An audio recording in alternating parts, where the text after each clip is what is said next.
तनयाय गौरीप्रवणाय गौरभावाय धीमहि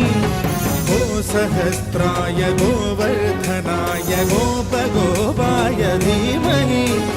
गुणातीताय गुणाधीशाय गुणप्रविष्टाय धीमहि एकदन्ताय वक्रतुण्डाय गौरीतनयाय धीमहि गजेशानाय भालचन्द्राय श्रीगणेशाय धीमहि एकदन्ताय वक्रतुण्डाय गौरीतनयाय धीमहि गजेशानाय भालचन्द्राय श्रीगणेशाय